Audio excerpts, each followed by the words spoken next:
Hey everybody, it has been a hot minute since I've seen you guys. I have let myself get so busy and so trapped in this new summer scheduling that I have failed to film videos to get posted. So I'm trying to get back in the groove. I thought, well, I would take, like a week or so and get adjusted. The kids are out of school. They want to stay up late. That keeps the animals up late. I still have to get up early. We're kind of having some scheduling conflicts, but I'm working on getting everything resolved so that I can get back in the groove and be up early and get you some happiness and joy first thing in the morning before you head off to work. So today's video is a little late. I'm sorry. I'm still working on that groove. It's like I'm right there, but not quite. And so I have been reading and studying. I'm not going to show the book because it's backwards and I got in trouble last time I showed it. Somebody told me I was doing it wrong. But anyhow, it's the book Out of the Cave by the senior pastor for Church of the Highlands, Chris Hodges. And this book is so full of great stuff. I can't tell you how much I recommend this. It's great. And I actually would like to do like just a study of the whole book and go through it. I think that would be so much fun to do with you guys. But for this morning, for a quick little check-in and see how you're doing, I want to just read you a tiny bit and just a little hint. This is not even getting into the depth of what the book is about, but just something to maybe give you something to think about, brighten your day, something you can relate to, something I feel like we all struggle with. And this would be in the chapter titled Stop to Start. Oh wait, that may not be the name of the chapter. Hang on, you know what?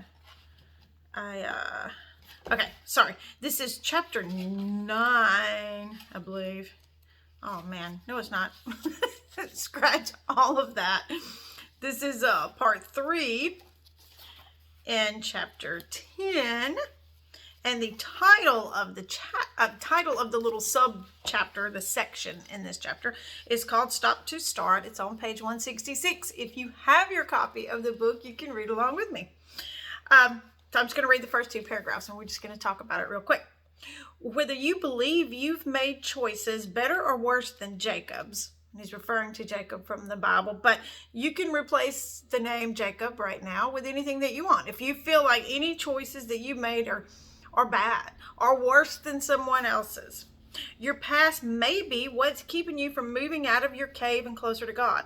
Most of us expend far too much energy thinking about how we got where we are and what we should have done differently. But the past is the past. You can't unscramble eggs, as the saying goes. It's done.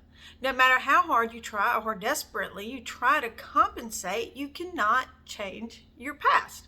Now, I want to highly emphasize that part. You can only start again from where you are right now, in this moment. And while you can't go back and change the beginning of your story, you can start where you are and change where you end up. The Bible tells us, but if from there you seek the Lord your God, you will find him if you seek him with all your heart and with all your soul. And that's in Deuteronomy 4:29. In other words, don't try to settle yesterday. Start from today. Now, this passage is part of a way more in-depth study and part of the process for healing. But it just really stood out to me as something that this little bit kind of stands on its own without having to know the preface of this. We all tend to live in the past. We define ourselves by our mistakes. We define ourselves by what other people think of us. And most people look at people's past to form their judgment of who the person is now. Now that sounds kind of crazy, but it's true. You think about it. When you go to apply for a loan, what do they don't look at where you're at right now. They look at your past. When you try to give financing or refinancing, they look at your past. When you apply for a job, they look at your past history. When you try to get an apartment or a home, they look at where you lived before. When you try to get a credit card, they want to know all your past. Our whole world, our society, revolves around judging people based on their past. It's a pattern. And so we as individuals also do that. We look at people and we say, oh, well, did you hear what John did last year? We look at someone who's been incarcerated. Oh, well, they've been to prison. We don't judge people on who they are now. And in turn, we also don't judge ourselves on who we are now. We tend to focus on our past. We tend to let our past define us. God doesn't do that, and neither should we. God makes it clear that once you come to Him, once you ask for forgiveness and you believe in Him, your past is completely thrown away. And I know I talk about this a lot, but it's because it's such a prevalent thing, and it needs to be talked about more than one time. So go in confidence knowing that God is looking at you now. He's looking at your heart. He's not looking at yesterday. He's not looking at 10 minutes ago. He's looking at you right now, where you're at right now. So it doesn't matter how many mistakes you've made. It doesn't matter how bad you messed up last year or 10 years ago or yesterday.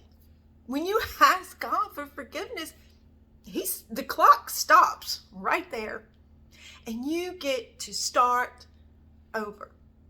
And when you start over, seeing yourself as God sees you, you can live a wonderful, fruitful life without the past dragging you down. The past is Satan's way of trying to keep you from experiencing the joy and the happiness that God wants you to have. So that is our thought for today. We're going to get more into depth with all of this because I really want to study this whole entire book with you. I think it will be a great summer fun thing to do. So go out there and get your copy if you haven't. You can download it. And I'm not a big Kindle user, but a lot of people are. They're very convenient, easy to have. I think it's even less expensive to do that. And to be honest, I'm pretty sure that I heard Pastor Chris announce that if you were not in a place to actually budget that in, you can score a free copy if you come to one of the services. So I will see you guys later. You have a wonderful week. We're just going to start it out on a positive note.